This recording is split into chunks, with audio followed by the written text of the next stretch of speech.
My cousin Cole laughed so hard he nearly knocked his drink off the table. "Wait," he said, pointing at my screen. "This is what you've been guarding like it's some kind of military secret." The room erupted. My other cousins leaned in, squinting at my dashboard like it was something pulled from a history book. Heads shaking, smirks spreading wide. One of them, Wade, the one who had never worked a day without someone else's funding behind him, put his hand over his mouth like he was fighting back something even bigger. "Man," Wade said finally, "you're still running things like this?" In 2026, I felt my throat go tight, not just because the words stung, though they did, but because I had spent 12 years building that system. 12 years of late nights, early mornings, and skipped holidays. I had poured every part of myself into what they were now treating like a punchline at a dinner table. I started to speak, to explain, to defend what I had made. But Cole was already moving, already reaching past me toward the keyboard like he owned it. "Relax," he said, with a grin that didn't quite reach his eyes. "Let us plug in. We'll show you what a real system looks like." And before I could say a single word, he accessed my server. Just like that. I stood there and did not move. That is the part one keep coming back to. Not that they laughed. Not that they reached past me without asking. But that I stood completely still while they did it, like I had forgotten I was allowed to say no. Cole pulled up a chair like he had been invited. Wade leaned over his shoulder, whispering things I could not quite hear. The others watched with their arms folded, nodding along the way people do when they already think they know the answer. They moved through my system like it was a toy someone had left lying around, clicking into folders, pulling up dashboards, comparing numbers out loud without any of the context behind them. Every click felt personal, because it was. That system was not just code. It was 12 years of decisions, of trial and error, of fixing things at 2 a.m. because a hospital needed it running again by 6. It was my life's work dressed up in server logs and access files. And my nephew Jason? He was right there in the room. He had grown up watching me build this thing. He had sat beside me at that very desk more times than I could count. But he did not say a word. He just stood next to Cole and nodded. That was the moment I understood. This was not just a joke anymore. My cousins mocked my tiny startup.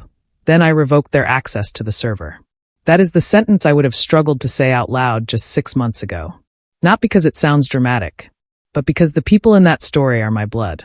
The people I grew up watching at holiday tables and family cookouts. The people whose names I know by heart, whose children I sent birthday cards to, whose weddings I drove hours to attend. I did not want to believe any of this was real. But here is what I have learned about betrayal. It rarely comes from strangers. It comes from people who are close enough to see your work, close enough to understand its value, and confident enough in your silence to believe you will never push back. Cole and Wade saw a quiet man with a small company. They saw someone they thought was out of step with the world, too old, too slow, too comfortable being invisible. They thought I had already accepted being left behind. They were wrong about all of it. I did not raise my voice. I did not make threats. I did not need to. I simply waited. I documented. I prepared. And when the right moment came, I closed the door. This is how it happened. Every detail from the beginning. My name is Richard Hale. I am 58 years old. I am not a tech mogul. I do not have a polished office in a glass building or a team of designers making my brand look exciting on social media. I do not have investors lining up at my door or a pitch deck full of bold promises. What I have is a server infrastructure business I built in my garage. Alone. No outside funding. No safety net. Just me, a used workbench, and the kind of focus that only comes when you know you have absolutely nothing left to fall back on. My clients are not the glamorous kind. They are a regional hospital network that needs uptime they can count on through the night. A logistics company that cannot afford even 1 hour of failure. A small bank that has trusted me for 6 years because I have never, not once, given them a reason not to. I keep things simple. I keep them reliable. And I protect my systems the way you protect anything that took years to build from scratch, with care, with discipline, and with a clear understanding of what it costs to make it real. To most people, what I do is invisible. It runs quietly in the background, steady and consistent, like the foundation beneath a building nobody thinks about until something shifts. To me, it is everything I rebuilt my life around. I did not choose to start my own company. It chose me because nothing else would. At 44 years old, I was let go from the firm where I had worked for over a decade. No real warning. No farewell lunch. Just a meeting that lasted 11 minutes and a cardboard box of my belongings sitting at the front desk when I walked out. I spent the first 2 weeks telling myself it would work out. Sending out applications. Refreshing my inbox every hour. Convincing myself that someone would call. Nobody called. The job market, at least in the part of it I had spent my career in, did not have much room for men past 40 who could not speak the newest language or impress a room of young executives. I went on interviews that went nowhere. I updated my resume more times than I can count. I smiled through conversations where I could feel the disinterest behind the questions. So I stopped looking outward. I looked instead at what I already knew: systems, infrastructure, reliability. The back-end work that no startup wanted to think about until their servers went down on a busy afternoon, and they needed someone calm and experienced to fix it fast. I started with one client. Then two. I worked from a room barely big enough for a desk. I did not sleep much those first years. I did not complain. And slowly, very slowly, something real began to grow. After the cousins left that night, I told myself it was fine. I told myself Cole was just being Cole, loud, competitive, someone who talked bigger than he ever delivered. I told myself that Wade had always had a habit of stepping over lines without noticing them. I told myself that Jason was young, that he got swept up in the energy of the moment, that he did not really mean to stand there in silence while his uncle was mocked in his own home. I told myself a lot of things on the drive back. But there was one moment from that evening I could not explain away, no matter how I tried. It was something Cole said right before they all gathered their things and left. He had been studying my performance data, load times, response rates, uptime history. He moved through it all with a look I had seen before. Not the look of someone impressed. The look of someone measuring. Then he glanced up, almost like he forgot I was still in the room, and said to Wade, "We could scale something like this overnight. Not, this is actually solid. Not, it handles more than I expected. We could scale something like this." I replayed those words the whole drive home. They sat in my chest like a cold stone. That was not admiration. That was opportunity being recognized. And I had just handed it to them. 2 days after the gathering, I opened my server logs. It was a habit I had kept for years, a quiet morning routine, like checking the weather before stepping outside. I poured my coffee, sat at my desk, and pulled up the overnight access report. What I found made me set the mug down slowly. There were access patterns I did not recognize. Not errors. Not automated maintenance tasks. Clean, deliberate queries. Someone moving through my system carefully, pulling data in a sequence that felt purposeful. The behavior of someone who knew exactly what they were looking for, not someone running a casual test. I scrolled back through the timestamps. The first entry appeared just 14 hours after the gathering ended. Then another.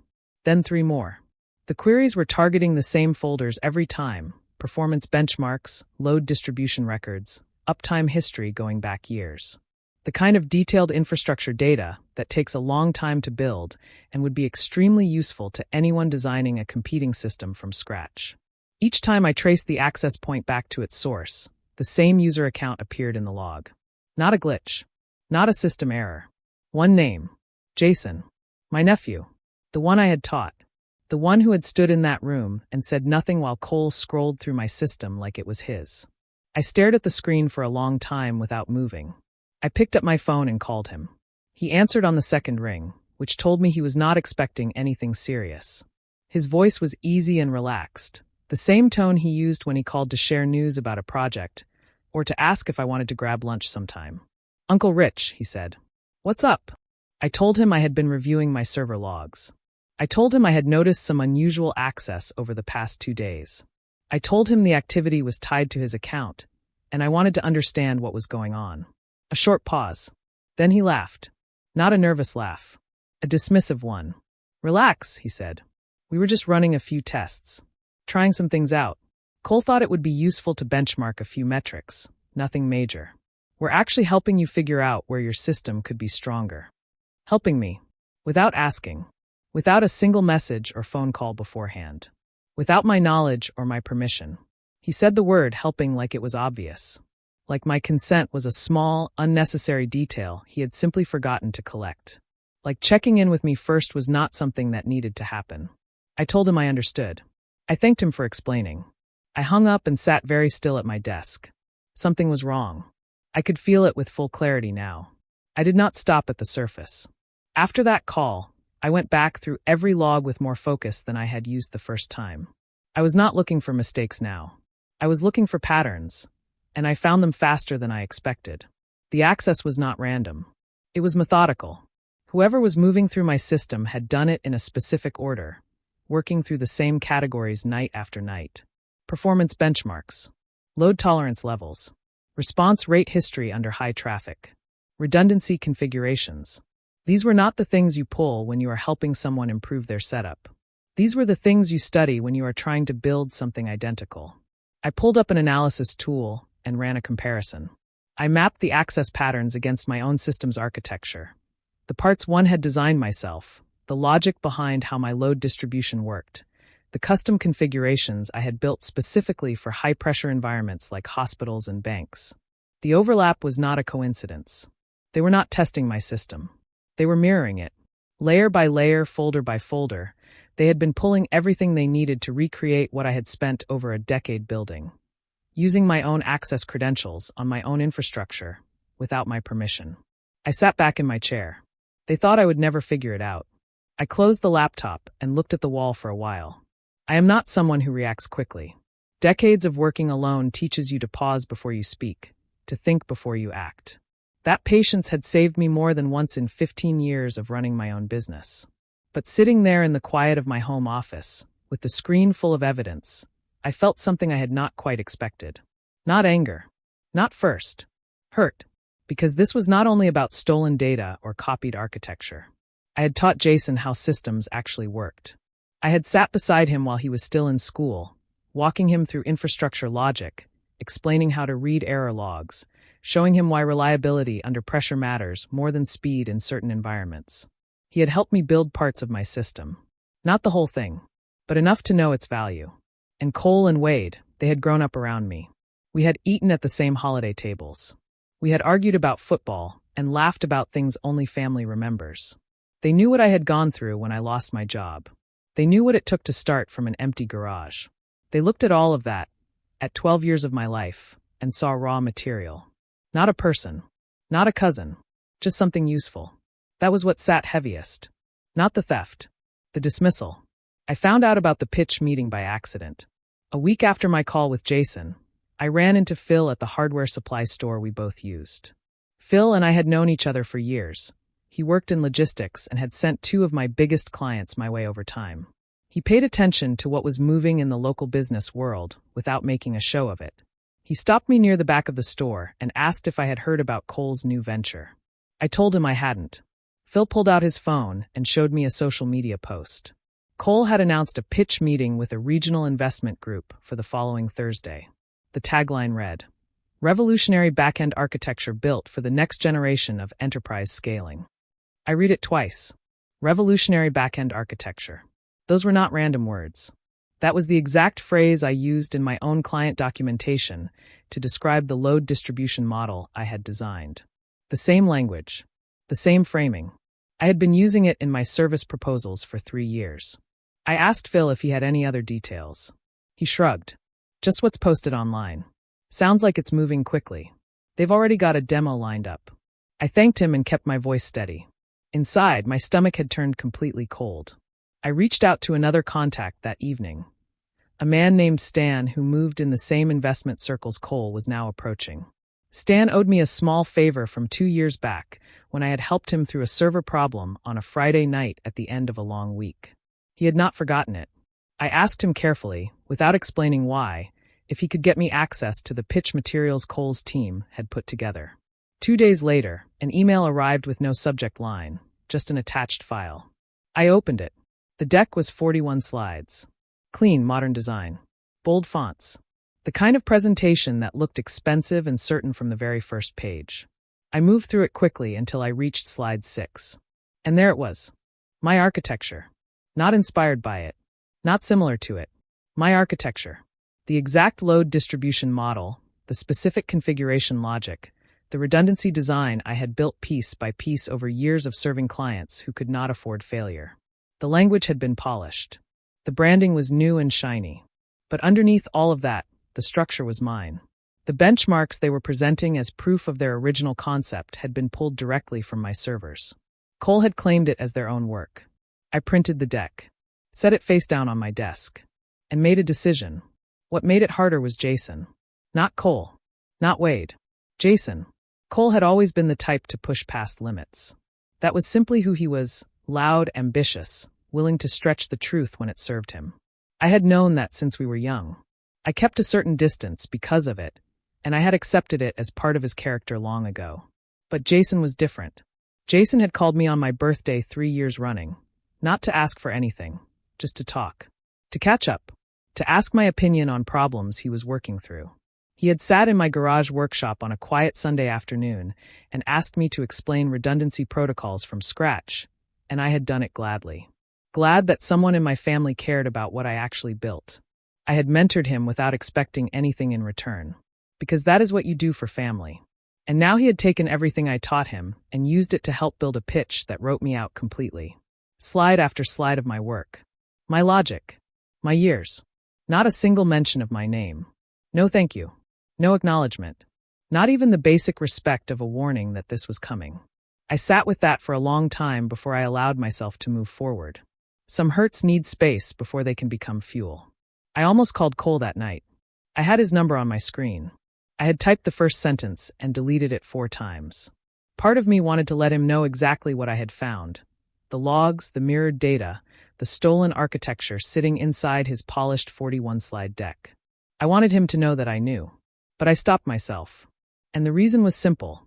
If I called him now, I gave him the advantage.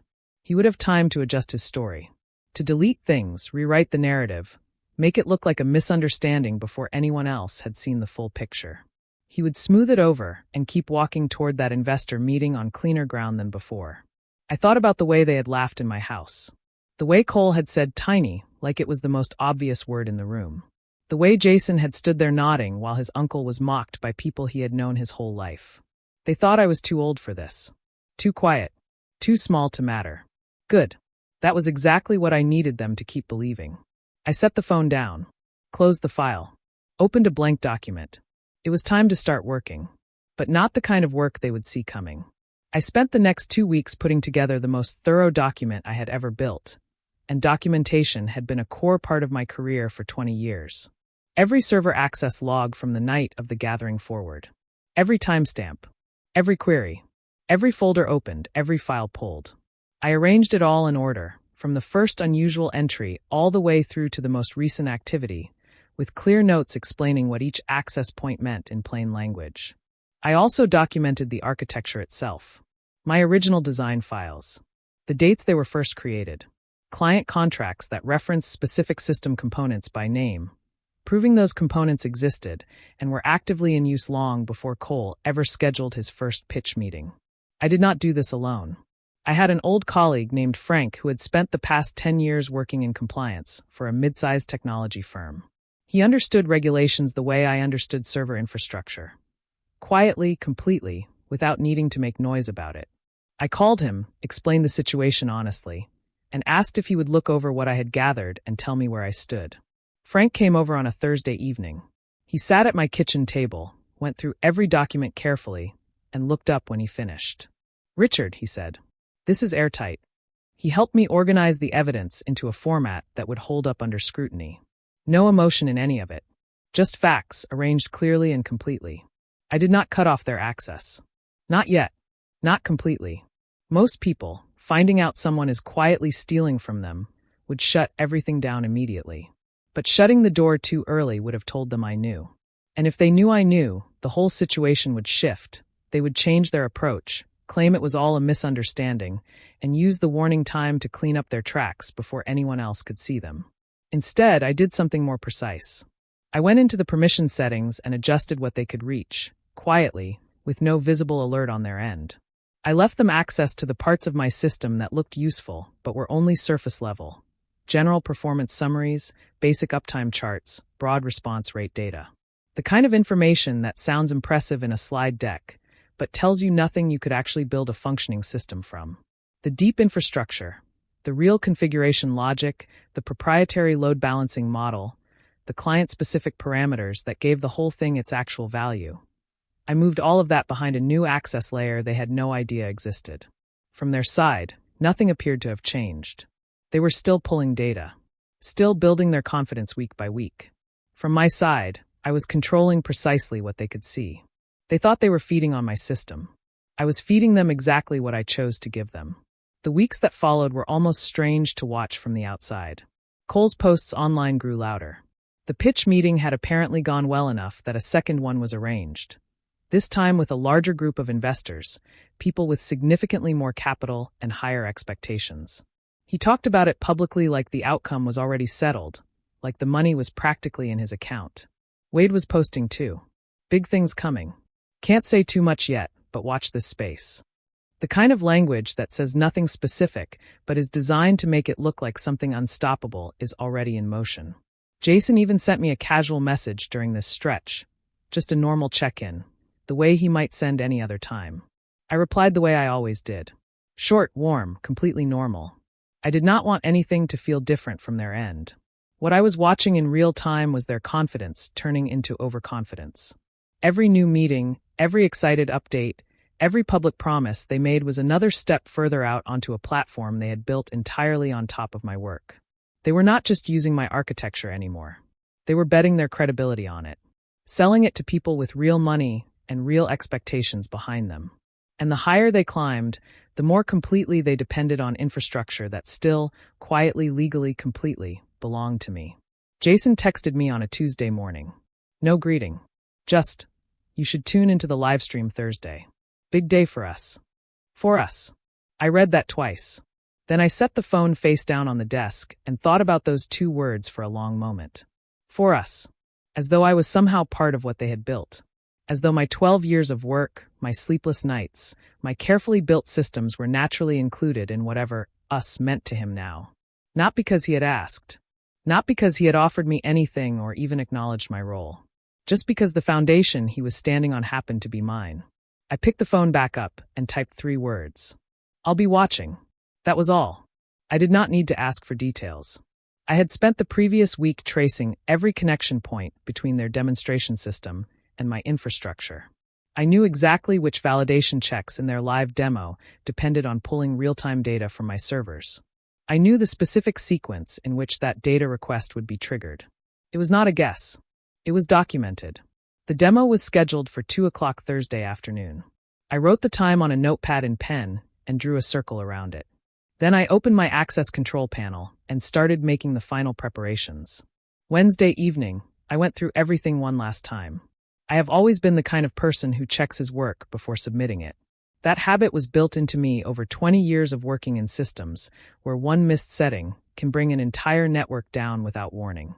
I do not skip the final check. I never have. I pulled up the complete access log from the past 6 weeks. Every entry was there, organized the way Frank had helped me structure it. Clean, readable, time-stamped, cross-referenced against my original design files. I checked the current permission settings. Confirmed that what Cole and Jason were pulling from my system was still only the surface-level data I had deliberately left in place. Confirmed that the deep configuration files, the ones they actually needed for live validation, were sitting securely behind the new access layer they did not know existed. Then I reviewed the validation sequence in their demo architecture. I had traced it carefully using the mirrored activity patterns from my logs. When their system hit the live performance check during the demonstration, it would automatically send a data request to my server to pull the real-world benchmark comparison it needed to function. That request would go through one specific access point. An access point I fully controlled. Everything checked out. Everything was in order. I closed the laptop. Made dinner. Went to bed at a normal hour. There was nothing left to prepare. The door was ready. The live stream started at 2 o'clock exactly. I watched it on my secondary monitor, while my main screen remained open on the access control panel. The feed showed a well-lit conference room. A round table, 6 or 7 people seated around it, a large presentation screen at the front. Professional. Polished. The kind of setup that signals to investors that the people presenting know what they are doing. Cole walked in last, which I suspect was a deliberate choice. He wore a dark blazer over a light shirt and shook hands with everyone at the table with the ease of someone who has practiced appearing confident for so long it has become automatic. He opened with a short, smooth introduction, talking about the gap they had identified in the enterprise infrastructure market, the problem with current solutions, the demand for something more reliable. All of it carefully framing what they were about to present as a necessary and original answer. Then he paused, looked directly into the camera feed, and said clearly, "We built this from the ground up." He said it simply, calmly, with complete confidence. I watched him say it and thought about 12 years. About the garage. About every night I stayed up solving a problem my clients did not even know they had. About the hospitals and the bank and the logistics firm that trusted me with systems they depended on completely. I leaned back in my chair. And I waited. The demo was 40 minutes in when it happened. Cole had walked the room through the theoretical framework of their system. Load distribution, redundancy design, high traffic performance modeling. The presentation was smooth. Investors were leaning forward with notebooks open, asking sharp questions, and receiving rehearsed answers delivered with confidence. Then came the live validation phase. This was the moment the system was supposed to prove itself in real time, pulling actual benchmark data and demonstrating performance under conditions that matched what real enterprise clients would put it through. It was also the moment their system needed to reach mine. The request came in exactly when I had expected it. A clean, automatic call to the access point I had been monitoring for 2 straight days. I looked at it on my panel. Then I clicked revoke. No error message sent to their side. No dramatic alarm. No visible shutdown. Access simply closed, quietly, legally, the way a door closes when the key no longer fits the lock. 4 seconds passed. Then the screen behind Cole flickered. The loading bar that had been moving forward smoothly stopped. Cole kept talking, filling the silence with words. But the bar did not move again. The numbers that were supposed to populate the performance comparison stayed blank. The investors were looking at the screen now, not at Cole. I sat back and watched the room begin to change. The next 10 minutes were difficult to watch, not for me but for them. Cole tried to recover. He suggested it was a connectivity issue, possibly a bandwidth problem on the venue's end. He signaled to someone off camera. The smooth rhythm of the presentation broke apart in real time, the easy confidence draining from the room 1 slow second at a time. Wade, seated to the side, leaned over and said something quietly to Cole. Cole nodded, told the room they would resume in just a moment. A moment stretched into 3 minutes. Then 5. One of the investors, a woman in a gray jacket who had been taking careful notes throughout the whole presentation, set her pen down and looked up directly. "What exactly is failing here?" she asked. Not unkindly, but clearly. Cole said it was a data validation issue. Minor. Being resolved. She asked what system the validation data was being pulled from. Another pause. Longer than the one before. Jason, who had been standing near the back of the room throughout the presentation, shifted his weight from one foot to the other. "It's a live benchmark comparison," Cole said carefully. "We use external performance data to validate against real-world conditions." "Whose external data?" she asked. The room went quiet. That was when I opened my email, attached the full documentation package Frank and I had prepared, and typed one line in the body.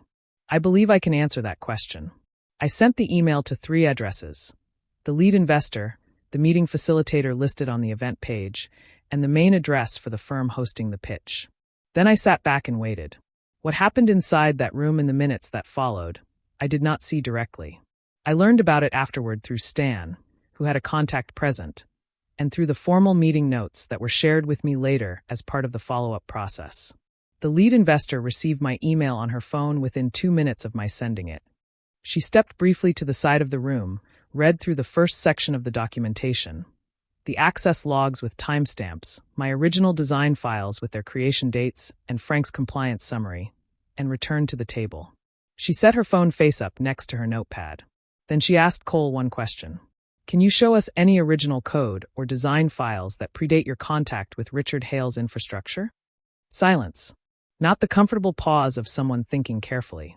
The rigid, hollow silence of someone who realizes the room has shifted completely around them and they are no longer in control of a single part of it. Jason sat down slowly. Cole looked at the screen, at the empty bar, at the blank space where real numbers were supposed to have appeared, and said nothing. The meeting ended early. I knew that the moment the live stream cut out, 32 minutes before the scheduled end time. No formal wrap-up. No polite closing remarks. The feed simply went dark. The calls that came in afterward were not from Cole. They were not from Jason or Wade. They came from the investors. The first call arrived within an hour of the meeting ending. It was the lead investor, the woman in the gray jacket whose name I later learned was Anna. She was direct and professional. She told me her firm had reviewed the documentation I sent, forwarded it to their compliance advisor, and wanted to arrange a formal meeting with me at my earliest convenience. I told her I was available Monday morning. She said that worked perfectly. 2 more calls came in over the following 2 days, from people who had attended or been briefed on what had happened. One was a logistics investment group. The other was a technology advisory firm that worked with regional healthcare networks. Not one of them mentioned Cole or Wade or the pitch that had collapsed in front of them. They asked about my system, my track record, my client list. They asked how long I had been operating and what capacity I had for new contracts. I answered every question honestly. I walked them through 12 years of uptime records, client retention history, and infrastructure reliability data. No hype, no promises, just proof that was already there. Jason came to my house on a Saturday morning, 3 weeks after the demo. I heard his knock before I opened the door. 2 quick raps, then 1 slower one, the same pattern he had used since he was a child coming over after school. I noticed that I still recognized it immediately. He looked tired. Not defensive, not rehearsing something. Just worn down in the way people look when they have been carrying guilt long enough to finally feel its full weight. He said he was sorry. He said it simply, without surrounding it with long explanations first. I let him talk. He told me he had known what Cole was doing earlier than he had admitted. That he had convinced himself it was not really hurting anyone. That he had decided I was too quiet, too small, too comfortable in my corner of things to notice what was happening, or to do anything about it even if I did. I didn't think you'd actually fight back, he said. I looked at him for a moment. Then I said, I didn't fight back. I just stopped letting you use what was never yours. He nodded once. He left a little while later. What comes next in his life is his own path to figure out. What I know for myself is this. I started with nothing. I built something real, something honest, something that people depended on. And when the people who should have protected it tried to take it apart quietly, I did not raise my voice or make it a spectacle. I simply removed the door. Then I came back inside, sat down at my desk, and got back to work. New clients. New contracts. The same quiet system running steadily in the background. Exactly the way it always had. Small. Reliable. Mine.